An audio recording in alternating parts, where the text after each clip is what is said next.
False rape case.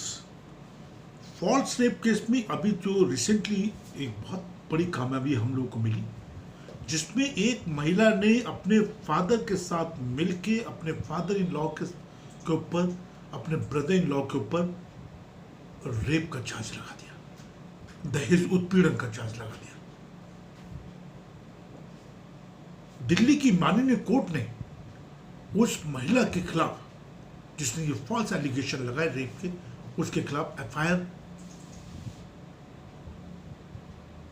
Launch करने की order कर दिया। और मैं आपको बड़ी जिम्मेदारी और दावे के साथ कह रहा हूं साथियों कि इस महिला ने जिसने अपने फादर के साथ मिलकर अपने इन लॉज के ऊपर रेप का केस लगाया, इसको भयंकर सजा होने वाली है और सजा दिला के रहेंगे। एक महिला जो अपने बाप के साथ मिलकर अपने फादर इन लॉ, अपनी सिस्टर इन लॉ, अपनी मदर इन लॉ, अपने हस्बैंड के ऊपर डॉरी हरासमेंट का केस डालती है और साथ साथ रेप का केस डालती है अपने फादर इन लॉ के ऊपर, इससे ज्यादा शर्म की क्या बात हो सकती है। बट क्योंकि ये अपने आप में बड़ा गंभीर मामला है साथियों, और जब हम लोग इन केसेस को करते हैं तो बड़ी गंभीरता से हम इस केसेस को लेते हैं और गंभीरता से लेना भी चाहिए, क्योंकि रेप का मामला है, समाज में बेइज्जती का मामला बन जाता है। आपकी जो इज्जत है समाज में, आपकी फाइनेंशियल स्टेटस, आपका सोशल स्टेटस जीरो हो जाता है। लेकिन साथ साथ हम इस टाइप के जो फॉल्स एलिगेशन जो वुमेन लगाती, उसके खिलाफ भी तो हमें काम करना है, जैसा हमने इसमें करा। इस महिला के खिलाफ एफआईआर दर्ज हो गई है साथियों, इसके खिलाफ मुकदमा दर्ज हो गया है झूठी रेप की शिकायत करने पर। और मैं बार बार कहता हूं कि जब आपने कोई अपराध करा नहीं है तो डर किस बात का है। हम डरते हैं, बिल्कुल डरते हैं, पुलिस से हम डरते हैं, खाकी वर्दी से हम डरते हैं। पर साथ साथ मैं आपको ये बता देता हूं साथियों कि कभी भी अगर पुलिस आपको बुलाती है, एक फोन करती है पुलिस आपको और कहती है कि आपके खिलाफ ये केस है, आप आइए, आपको पुलिस थाने जाने की जरूरत नहीं है। वहां पे आपको जरूर पुलिस ऑफिसर जिसकी कॉल आ रही है, या तो उसको रिकॉर्ड करें या वो नंबर पर आप जरूर उनसे बात करें कि आपके खिलाफ क्या केस है, कोई कंप्लेंट केस है, कोई एफआईआर है आपके खिलाफ, कोई गंभीर मामला क्या है। अगर ऐसा कुछ है तो वो पुलिस आपको नोटिस भेजेगी। अब नोटिस चाहे वो सीआरपीसी 160 का हो या सीआरपीसी 41A का नोटिस हो, पर वो आपको नोटिस भेजेगी। और अगर पुलिस कोई गंभीर मामले में आपको अरेस्ट कर रही है तो वो आपका अरेस्ट मेमो बनाएगी ऑन द स्पॉट। वहां पे किसी न किसी जेन्युइन पर्सन की सिग्नेचर लेंगे, उसको डिस्प्ले करना पड़ेगा कि आपको क्यों अरेस्ट किया जा रहा है, उसको बताना पड़ेगा। और जो बंदा आपको अरेस्ट करने आ रहा है उसका प्रॉपर यहाँ नाम होना चाहिए, आपके खिलाफ जो कंप्लेंट है वो उसको आपको पढ़ के बताएगा आपके खिलाफ क्या कंप्लेंट है। तो कमिंग टू द पॉइंट कि इस महिला के खिलाफ जिसने झूठी रिपोर्ट अपने फादर इन लॉ और इन लॉज के खिलाफ लिखवाई, इसके खिलाफ तो मुकदमा दर्ज हो गया और सजा इसको मिलकर रहेगी। मैं बड़ी जावे और जिम्मेदारी के साथ कह रहा हूं। और यही मैं आपसे गुजारिश करता हूं कि जब आपने कोई अपराध करा नहीं है तो उससे डरने की जरूरत नहीं है साथियों। अन्याय और अत्याचार के खिलाफ आवाज उठाइए। और क्योंकि रेप के मामले जो होते हैं ये बहुत गंभीर मामले हैं, बहुत गंभीर मामले होते हैं, जिसमें आपकी सामाजिक जो आपका पूरा ढांचा है वो जीरो हो जाता है। और इसमें यार आप अच्छे एडवोकेट को लगाइए, काबिल एडवोकेट को लगाइए, और इसमें बेल, एंटिसिपेटरी बेल या रेगुलर बेल या क्वेश्चन या केस को खत्म करना हो तो इसके ऊपर काम करना पड़ता, मेहनत करनी पड़ती है साथियों। अब मैं हूं, जैसे मैं बहुत लोगों से नॉमिनल चार्ज लेता हूं, मैं उनकी मदद कर रहा हूं एविडेंस जुटाने में, क्रॉस करने में और उनकी चार्जशीट पढ़ने में, और उनको मैं एक साइड बाय साइड कंसल्टेंसी दे रहा हूं।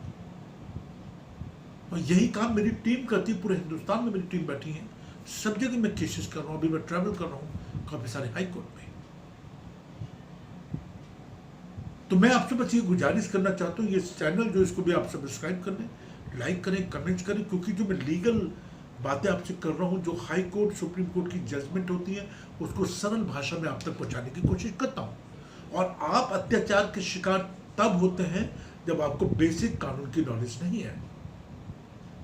और यही एक कारण है आपके ऊपर अत्याचार होने का। और कोई भी पुलिस आपके खिलाफ अत्याचार कर रही है, उनके सीनियर अधिकारी होते हैं जिनका आप शिकायत कर सकते हैं। अब रिसेंटली एक केस में रात को करीबन उस महिला ने मुझे रात को 12 साढ़े 12 बजे फ़ोन किया और मैंने उसको फ़ोन पिक कर लिया। ये महिला अमेरिकन सिटीजन है, इंडियन है बट अमेरिकन सिटीजन, जिसके इन लॉज या फादर इन लॉ ने यहाँ पे उसके साथ रेप करने की कोशिश करी और वो थाने गई क्योंकि वो जो अक्यूज है वो बहुत प्रभावशाली है, उन्होंने FIR नहीं होने दी। बट हमने बोला कि ठीक है, थाना अगर FIR नहीं करना कोई बात नहीं, आप पहले सबसे पहले 112 पे कॉल लगाइए, एक अपनी वहाँ पे अटेंडेंस दे दीजिए और वहीं SHO जहाँ पे SHO बैठे तो वहीं से कॉल लगाइए, पुलिस आएगी तो आप उनसे अपनी बात करें। और अगर वो नहीं करता आप सीधा DCP ऑफिस जाइए और वहाँ पे जाके अपनी बात को रखिए, अपनी एप्लीकेशन को वहाँ दीजिए और उनसे रिसीविंग कराइए। और अगर वहाँ भी आपकी बात को रिसीव नहीं किया जा रहा तो वहाँ 112 कॉल करके वहाँ भी आप अपनी एक अटेंडेंस दे सकते हैं। तो अगर ऐसे छोटे मामलों में आप फंसा दिए गए, रेप के मामले में, जैसा मैंने ये केस बता रहा हूँ आपको, और हम लोग बड़ी समझदारी से इस केस को सामने लेकर आए हैं, तो ऐसे केसों से बचा जा सकता है। साथियों, थोड़ा सा अकल चाहिए। और अगर आप गलती से फंस गए हैं रेप के मामले में तो प्लीज़ आपको डरने की ज़रूरत नहीं। अगर आपके खिलाफ झूठी FIR हुई है, झूठे सबूत हैं, झूठी गवाही है, तो इसके ऊपर हमें बड़ी मेहनत से काम करना पड़ता है। और मैं आपको गारंटी और बड़ी जिम्मेदारी के साथ कह रहा हूँ कि अगर आप झूठे केस में फंसाए गए हैं तो प्लीज़ आप अपनी माननीय कोर्ट पर विश्वास रखें, क्योंकि आप 200% बचकर आएंगे अगर आपके खिलाफ केस नहीं बनता है। आप अपने सबूतों पर काम करेंगे। कैसे काम करना है ये टाइम टू टाइम मैं आपको बताऊंगा। मुझसे आप डायरेक्ट बात कर सकते हैं। मेरा नंबर है 9873005424, 9873005424। इस पर आप मुझे कॉल कर सकते हैं, बात कर सकते हैं, SMS कर सकते हैं, WhatsApp कॉल कर सकते हैं। जय हिंद, जय भारत। और बस देश की अखंडता के लिए काम करें, देश में मोहब्बत का पैगाम दें, देश में जातिवादी को बिल्कुल सपोर्ट ना करें, अपने बच्चों को शिक्षित बनाइए, अपने बच्चों को अपराध मुक्त कीजिए। मैं फिर बार बार कह रहा हूं कि बिल्कुल मत डरिए। अगर आपने कोई अपराध नहीं करा है तो डरने की जरूरत नहीं, लड़ने की जरूरत है। अपराध के बारे में दो लोग जानते हैं, एक वो जो अपराध करता है और एक वो जिस पर अपराध होता है, बस। इसका अलावा कोई नहीं जानता इस केस के बारे में। हम लोग या जो जजेस होते हैं वो एविडेंस पे काम करते हैं, विटनेसेस पे काम करते हैं। कोई जादू की छड़ी नहीं होती उनके पास में ना। जय हिंद, अपना ध्यान रखिए, थैंक यू। और अपने बच्चों को शिक्षित बनाइए यार, अपराध मुक्त कीजिए उनको।